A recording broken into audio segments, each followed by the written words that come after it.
Hello दोस्तों, welcome to only IAS. Date है आज की 6 मार्च 2023 एंड आप सभी का स्वागत है आज के प्रीलिम बूस्टर न्यूज़ डिस्कशन के अंदर। यहाँ पर आप नोटिस कर सकते हो आज की न्यूज़पेपर तो एक बड़ा ही देखो थोड़ा मेंस पर्सपेक्टिव से इम्पोर्टेंट है।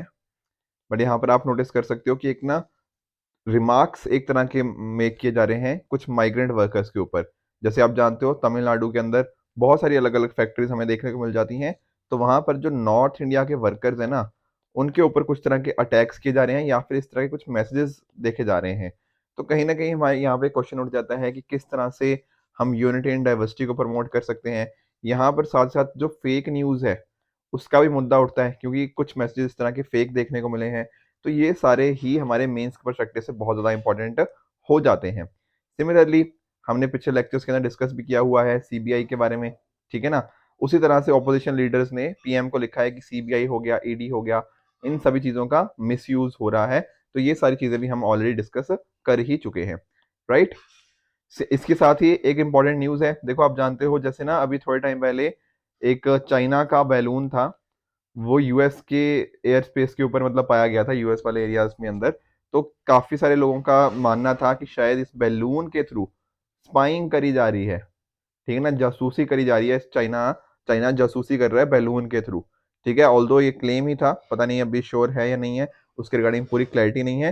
तो इंडिया ने भी इस चीज को इंश्योर करने के लिए, अपनी सेफ्टी को करने के लिए यहाँ पर अंडमान एंड निकोबार के अंदर प्रॉपर इस तरह की चीजें बना ली हैं। तो ये कुछ इंपॉर्टेंट न्यूज थी, थोड़ी मेंस पर्सपेक्टिव से ज्यादा इंपॉर्टेंट है, पर फिर भी हमने थोड़ा समझ लिया। अब चलते हैं आगे। एक ना क्वेश्चन दे रहा हूं मैं आपको मैपिंग के पर्सपेक्टिव से, ठीक है। आप कोशिश करना है इसको नीचे आंसर करने की। अब इसके साथ ही साथ पिछले लेक्चर में मैंने आपको एक क्वेश्चन भी दिया था, उसको भी समझ लेते हैं। यहाँ पर आप नोटिस करो हमारे पास टोटल 5 सी हैं और साथ में बॉर्डरिंग कंट्रीज दे रखी हैं। अब हो सकता है आपको शायद सभी के सभी सीज की बॉर्डरिंग कंट्रीज के बारे में आइडिया ना हो, पर ब्लैक सी, सर ब्लैक सी तो बहुत अच्छे से पढ़ाया था आपने, है ना। तो देखो ब्लैक सी की अगर आप बॉर्डरिंग कंट्रीज आप एक बार नोटिस करो, यहाँ पर हमने एक ट्रिक भी सीखी थी। What was that trick? Burger T करके था, ठीक है। आप यहाँ पे नोटिस कर सकते हो, जैसे बुल्गारिया हो गया, ठीक है ना। उसी तरह से आप रोमानिया, ठीक है, यूक्रेन, रशिया, जॉर्जिया, टर्की, ये सारी कंट्रीज हमें यहाँ पे देखने को मिल जाती हैं। हमने क्या ट्रिक याद करी थी? BURG, टी से तो थोड़ा टर्की हो गया, ठीक है। बी से क्या था? बुल्गारिया, यू से यूक्रेन, आर से रोमानिया, जी से जॉर्जिया, एंड लास्टली आर से रशिया।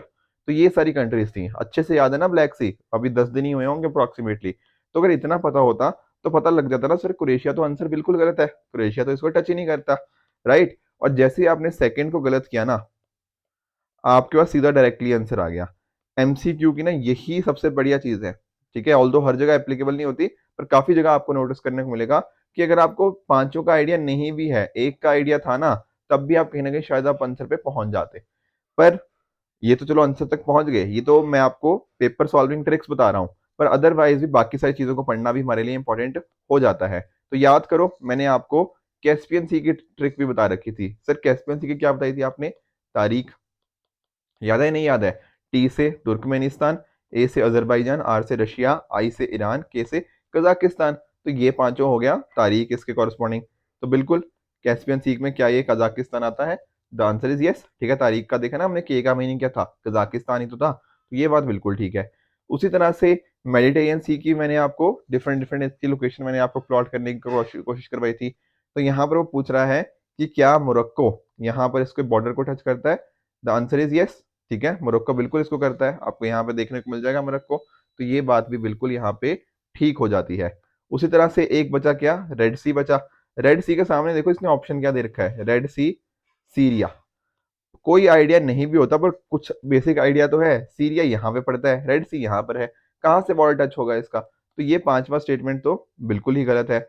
उसी तरह से एड्रियाटिक सी का चेक कर लो, क्या अल्बानिया इसको टच करता है? The answer is yes. यहाँ पर आप नोटिस कर सकते हो इटली हो गया, स्लोवेनिया, क्रोएशिया, बॉस्निया, ठीक है, मोंटेनेग्रो एंड अल्बानिया बिल्कुल इसको टच करते हैं। तो ये पर्टिकुलर स्टेटमेंट हमारी ठीक हो जाएगी फर्स्ट वाली। तो सर सेकंड वाली गलत थी, है ना। थर्ड वाली ठीक थी, फोर्थ वाली भी ठीक थी, फिफ्थ वाली गलत थी। एक दो ऑप्शन भी पता होते हैं ना कहीं आप अपने आंसर तक पहुंच जाते। जरूरी नहीं है कि आपको सारे के सारे पता हो। कई बार पता क्या होता है, मैंने नोटिस किया है बहुत सारे स्टूडेंट्स ना डर जाते हैं ऐसे क्वेश्चन को देख के कि यार एड्रियाटिक सी ये तो मैंने कभी देखा ही नहीं, कभी या सुना ही नहीं या कभी पढ़ा नहीं, याद नहीं है कौन सी कंट्रीज, ठीक है ना। तो बट डरना नहीं है, उसके बिना भी आप अपने आंसर तक पहुंच सकते हो। ये चीजें आपको सीखनी है, ये चीजें करनी है अपने एग्जाम के अंदर, तभी आप कहीं ना कहीं अपने जो एग्जाम है ना उसको अच्छे से क्रैक कर पाओगे। और ये जो मैंने जैसे आपको आज होमवर्क दिया ना, ये वाला, ये होमवर्क मैं आपको इसीलिए देता हूँ ताकि आप खुद भी अपने एंड पे थोड़ा वर्क करो। अदरवाइज मैं डायरेक्टली अगर आपको बस बोलता रहूंगा कि यार ये चीज है ऐसे है, ये चीज ऐसे है, तो कहीं ना कहीं दिक्कत आएगी डेफिनेटली। मैं आपको होमवर्क देता हूँ, पर आपको होमवर्क का आंसर भी देता हूँ, उसको अच्छे से मैं रिवाइज भी करवाता हूँ आपके साथ, ठीक है ना। तो क्लासेस के अंदर हम जो कर रहे हैं ना, उसकी रिवीजन भी आपको करा रहा हूँ। पर थोड़ा सा आपको भी अपने एंड पे एफर्ट डालना पड़ेगा, ऐसा नहीं कि बस मैं देता जा रहा हूँ ज्ञान और आप लेते जा रहे हो, ऐसे नहीं हो पाएगा। आपको भी थोड़ा एफर्ट्स तो डालने ही पड़ेंगे। मेरी तरफ से रिवीजन आपको मैं करवाता रहूंगा, उसकी आप फिक्र मत करो, ठीक है। तो ये वाला हो गया कल का होमवर्क। एक होमवर्क सर और आपने दिया था, दैट इज अफगानिस्तान की बॉर्डरिंग कंट्रीज। तो बिल्कुल, अफगानिस्तान की बॉर्डरिंग कंट्रीज आप जानते हो, ईरान हो गया, तुर्कमेनिस्तान हो गया, Uzbekistan, Tajikistan, China, India and Pakistan. ये वाला अफगानिस्तान की बॉर्डरिंग कंट्रीज तो हम काफी बार पहले भी कर चुके हैं, पर क्योंकि पिछले बार में इसका थोड़ा जिक्र हुआ था तो वापस से हमने इस चीज को रिवाइज कर लिया। आगे चलते हैं, एक बड़े इंपॉर्टेंट मुद्दा है, that is NPS, national pension scheme. देखो, अगर आप थोड़ा भी पॉलिटिक्स को फॉलो करते हो ना, या इन जनरल भी आप जानते होंगे, तो old pension scheme, national pension scheme, इसके बारे में बड़ी डिटेल चल रही है कि भैया कौन सी अच्छी है कौन सी खराब है। बहुत सारे स्टेट इलेक्शन, स्पेशली हिमाचल के अंदर हमें ये चीज देखने को मिली कि वहां पे बहुत इंपॉर्टेंट ये मुद्दा बन के आया था। तो हमारे लिए ना ये समझना थोड़ा जरूरी हो जाता है कि आखिर ये एनपीएस ओपीएस आखिर ये है क्या। मैं आपको थोड़ा सा बताने की कोशिश करता हूँ। देखो, पहले क्या होता था, ओल्ड पेंशन स्कीम, ओपीएस हमें देखने को मिलती थी। अब देखो, मान लो जैसे एक कोई गवर्नमेंट एम्प्लॉय है, ठीक है। अब ये गवर्नमेंट एम्प्लॉय ने बहुत साल काम किया, राइट। उसके बाद क्या होता था ना, उसके बाद उसको पेंशन मिलनी चाहिए, बिल्कुल। तो होता क्या था कि जैसे मान लो ये किसी दिन रिटायर हुआ, तो रिटायरमेंट के टाइम इसकी कुछ सैलरी आती होगी, ठीक है। Salary, rather I should say, इसकी कुछ बेसिक पे आती होगी, बिल्कुल सर। तो जब ये रिटायर हो जाएगा तो जितनी भी इसकी बेसिक पे होगी, उसका 50% इसको मिलेगा। तो कहने का मतलब क्या कि ये फिक्स होता था कि कितना भैया इसको पेंशन मिलेगी जस्ट आफ्टर द रिटायरमेंट। फिर ऑब्वियसली देखो, महंगाई के साथ साथ इसकी पेंशन अकॉर्डिंगली बढ़ती जा रही है, वो सारी चीजें तो होती रहेंगी। पर कहने का पॉइंट क्या है कि कितना नंबर होना चाहिए, तो एक तरह की अश्योर्ड इनकम होती थी। साथ में सर ये पैसा आ कहाँ से रहा है, ये पूरा का पूरा हमारी गवर्नमेंट दे रही है, ठीक है। पूरा खर्चा किसकी तरफ से हो रहा है, पूरा खर्चा सरकार की तरफ से हो रहा है। ऐसा सिस्टम हमें देखने को मिला था 2004 तक। अब यहाँ पर देखो, अच्छी बात क्या है, अच्छी बात यह है कि जो बंदा है, जो बंदा काम कर रहा है, जो एम्प्लॉई है, उसके ऊपर कोई बर्डन नहीं आ रहा, क्योंकि बर्डन किसके ऊपर है, पूरा गवर्नमेंट के ऊपर। प्लस उसको एक तरह की अश्योर्ड इनकम भी है, क्या है, इतनी इनकम तो इतनी इनकम मुझे मिलेगी। तो ये सारी चीजें हमें एडवांटेजेस देखने को मिलते थे ओल्ड पेंशन स्कीम के ऊपर, कि एम्प्लॉय के ऊपर कोई बर्डन नहीं, टैक्स भी नहीं लगता था उसके ऊपर, और फिक्स पेंशन थी। पर सरकार को बड़ी दिक्कत थी इससे, दिक्कत इन द सेंस, आप खुद नोटिस करो ना, भैया इतना पैसा कहाँ से आएगा, ठीक है ना, इतना सारा खर्च सरकार कैसे करेगी। तो सरकार के जो डेट लेवल्स थे ना, वो बहुत ज्यादा इसकी वजह से बढ़ने लग जाते थे, क्योंकि बर्डन पूरा का पूरा सरकार के ऊपर आता था। ये बात होती थी ओपीएस, ओल्ड पेंशन स्कीम के अंदर। तो सर जो नेशनल पेंशन स्कीम है, इसके अंदर क्या हुआ, देखो इसके अंदर जो पेंशन के लिए कॉन्ट्रीब्यूशन है, वो दोनों की तरफ से था। सरकार भी करेगी कंट्रीब्यूशन, या रदर आई शुड से उनके जो एम्प्लॉयर्स हैं, ठीक है ना, वो भी करेंगे कंट्रीब्यूशन, प्लस एम्प्लॉय दोनों करेंगे, ठीक है। ऐसा नहीं कि सिर्फ और सिर्फ सरकार कर रही है, नहीं, employer as well as employee दोनों करेंगे। तो यहाँ पर क्या हुआ, सरकार का जो थोड़ा डेट लेवल था, या इतना सारा बर्डन सरकार के ऊपर आया था, वो कम हो गया। अब ये जो पैसा इकट्ठा हुआ एम्प्लॉयर और एम्प्लॉय के थ्रू, इसको क्या किया जाएगा, इसको किया जाएगा इन्वेस्ट, ठीक है। अलग अलग जो इन्वेस्टमेंट स्कीम्स होती हैं, उसके अंदर हमें यहाँ पे इन्वेस्टमेंट देखने को मिलती थी। तो इस तरह से ये चीज नेशनल पेंशन स्कीम वर्क करती है। ध्यान में रखना, नेशनल पेंशन स्कीम के अंदर क्या होता है, ऐसा भी हो सकता है कि कोई जो सिटीजन, कोई भी सिटीजन इसको ज्वाइन कर सकता है। थोड़ा सा समझाता हूँ।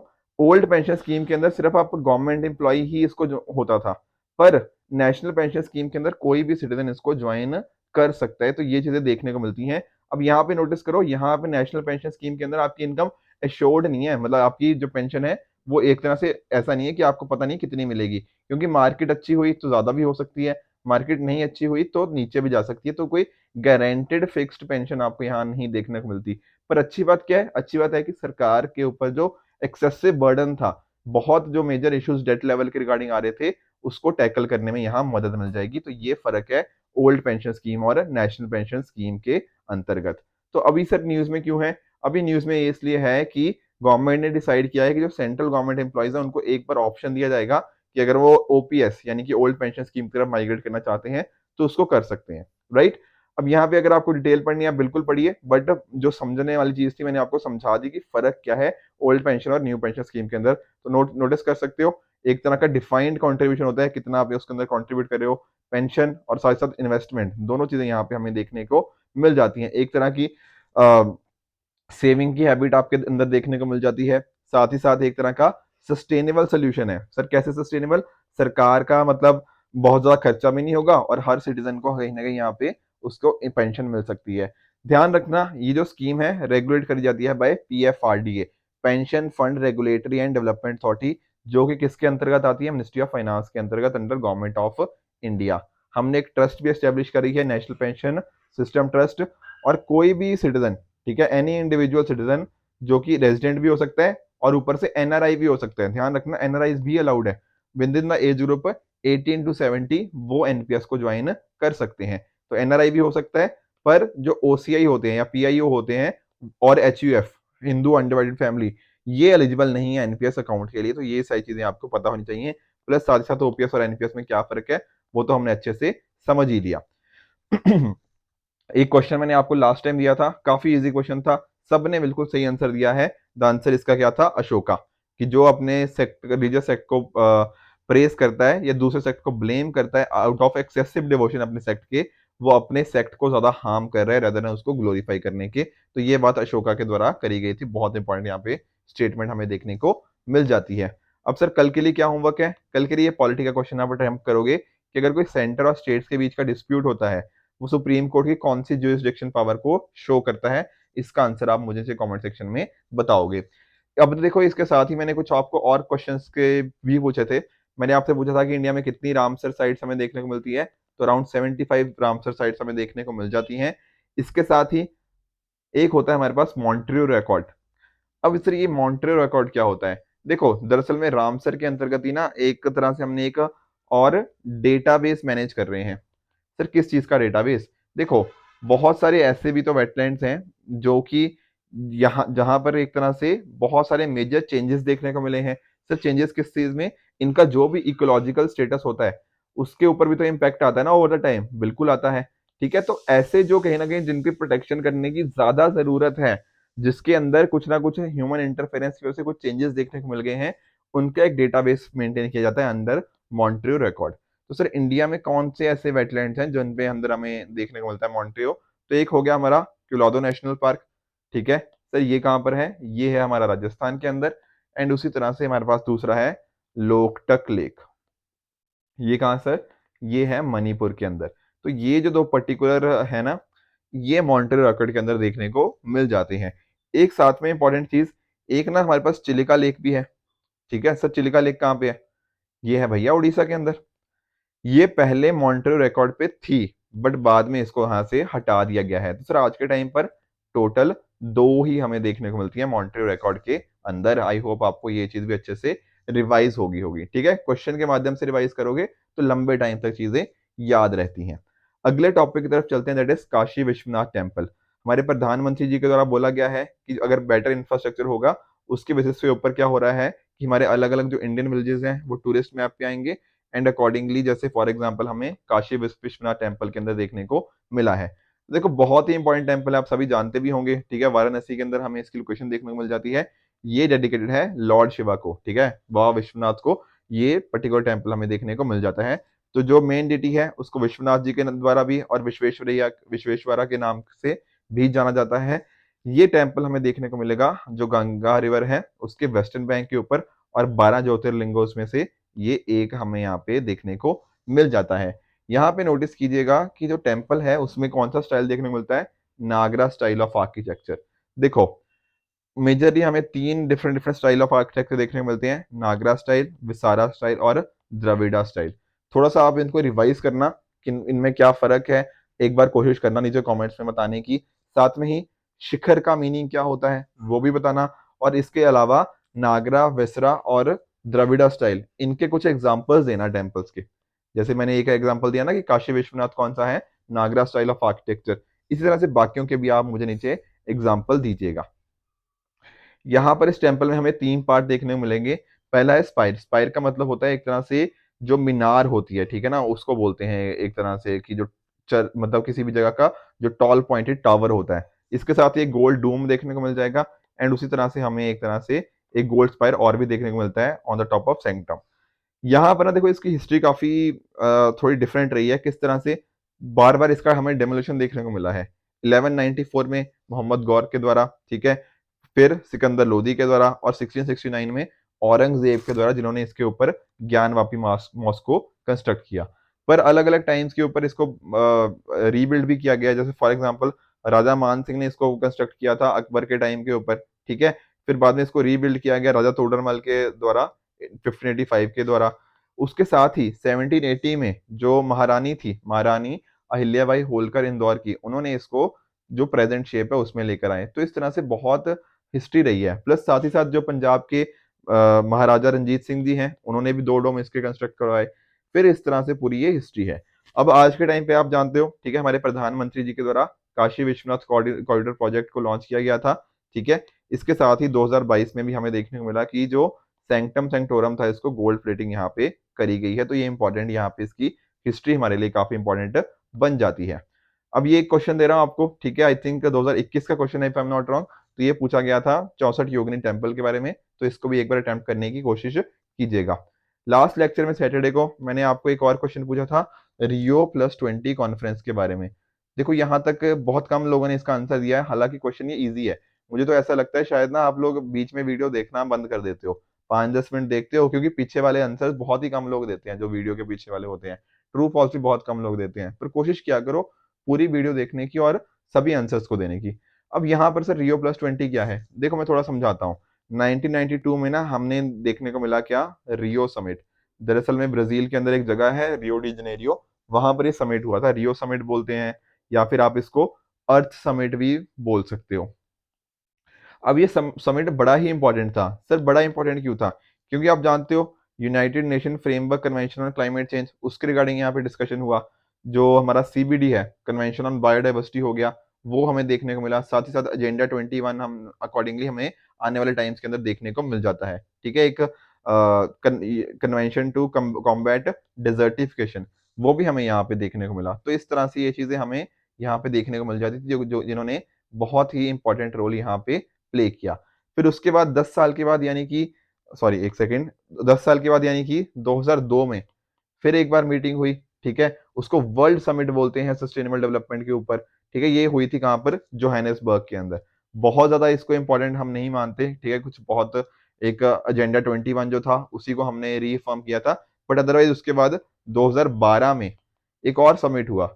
इसको क्या बोलते हैं हम, इसको बोलते हैं रियो 2012 बोला जाता है, या फिर रियो +20 के नाम से जाना जाता है। अब यहाँ पर हमारा ये इसी का दूसरा नाम ये है United nation conference on sustainable development. तो इसी को यहाँ पे बोला जाता है रियो +20 के नाम से। एक पेज करके ऑर्गेनाइजेशन थी, ठीक है, partnership for action on green economy, वो यहाँ पर हमें देखने को मिली थी। अलग अलग ग्रीन इकोनॉमी की पॉलिसीज को आगे प्रमोट करने के लिए, सस्टेनेबल डेवलपमेंट को आगे लेकर जाने के लिए। तो इसका नाम यही है, United nation conference on sustainable development. आगे चलते हैं समर स्कीम के ऊपर। देखो समर स्कीम क्या है, समर स्कीम हमारी टेक्सटाइल से के साथ लिंक्ड है। अब यहाँ पे अगर आप थोड़ा देखोगे तो किस तरह से हम अपने टेक्सटाइल सेक्टर को और बेहतर कर सकते हैं, जो हमारे लेबर फोर्स है उसको कैसे हम स्किल दे सकते हैं, ताकि वो टेक्सटाइल सेक्टर के अंदर आने वाली जो अलग अलग सप्लाई चेन है उसके अंदर अच्छे से काम कर पाए। मैं आपको थोड़ा समझाता हूँ। देखो टेक्सटाइल सेक्टर की ना एक वैल्यू चेन होती है, उस वैल्यू चेन के अंदर अलग अलग काम होते हैं। तो उस वैल्यू चेन के अंदर किस तरह से हम सस्टेनेबल डेवलपमेंट या फिर स्किल्ड यूथ को लेकर आ सकते हैं, उसकी बात यहाँ पे करी गई है। ध्यान रखना, 2 चीजें इसके अंदर इंक्लूडेड नहीं है। What are those thing, spinning and weaving. सिर्फ स्पिनिंग का मतलब क्या होता है, स्पिनिंग का होता है आप जैसे कोई चीज काटते हो, मतलब किसी जैसे ऊन को काटना हो गया, कपास काटना हो गया, ठीक है, कपास से धागा आप बनाते हो, वो सारी चीजें हमें यहाँ देखने को मिल जाती है स्पिनिंग के अंदर। सिर्फ वीविंग, वीविंग का बात बात होती है जब हम बुनाई की बात करते हैं, ठीक है। तो इन दोनों चीजों को छोड़ के, बुनाई और स्पिनिंग को छोड़ के, बाकी हम अपने यूथ को स्किल करें पूरे टेक्सटाइल सेक्टर की वैल्यू चेन के रिगार्डिंग, उसकी यहाँ पे हमें बात करी गई है। तो यहाँ पर अलग अलग एजेंसीज हमें देखने को मिल जाती हैं। एक तो टेक्सटाइल एजेंसी ही है, साथ में ही जो मिनिस्ट्री ऑफ टेक्सटाइल हो गया, उसके अलग अलग ऑर्गेनाइजेशन इंस्टीट्यूशन, वो हमें यहाँ पे देखने को मिल जाती हैं। एंड अकॉर्डिंगली इसमें एनजीओ वगैरह भी इन्वॉल्व हैं। तो टेक्निकली काम यही है स्मथ स्कीम का, कि हम किस तरह से एक तरह से टेक्सटाइल सेक्टर के अंदर कैपेसिटी बिल्डिंग कर पाए, उसकी फ्लैगशिप की हमें ये देखने को मिल जाती है। तो सर अभी न्यूज में क्यों थी? अभी न्यूज में इसलिए थी कि हमारी मिनिस्ट्री ऑफ टेक्सटाइल्स ने एप्लीकेशंस मंगवाई हैं for implementing partners in summer scheme, right. अगले टॉपिक की तरफ चलते हैं, दैट इज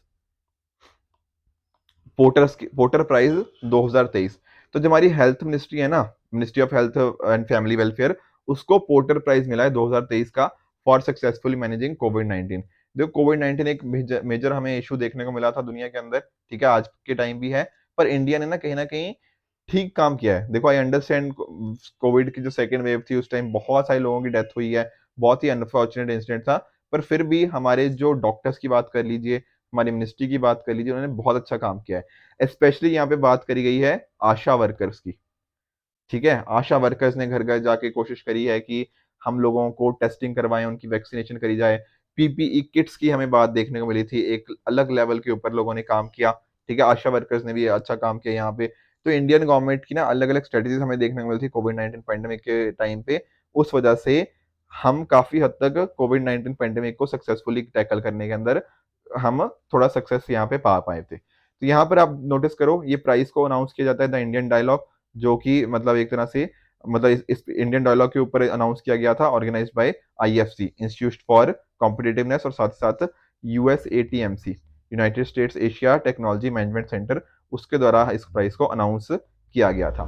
साथ में अगर आप नोटिस करो तो पोर्टर प्राइज दरअसल में ना माइकल ई पोर्टर के नाम पे रखा गया है, जो कि एक economist, researcher, adviser, speaker, teacher, काफी अच्छा इनका कंट्रीब्यूशन यहाँ पे रहा है। और इंडियन गवर्नमेंट में इस बार Ministry of Health and Family Welfare को ये प्राइज देखने को मिला है।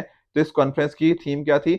The Indian economy 2023, innovation, competitiveness and social progress. तो आई होप ये पर्टिकुलर चीज भी आपको अच्छे से समझ आ गई होगी।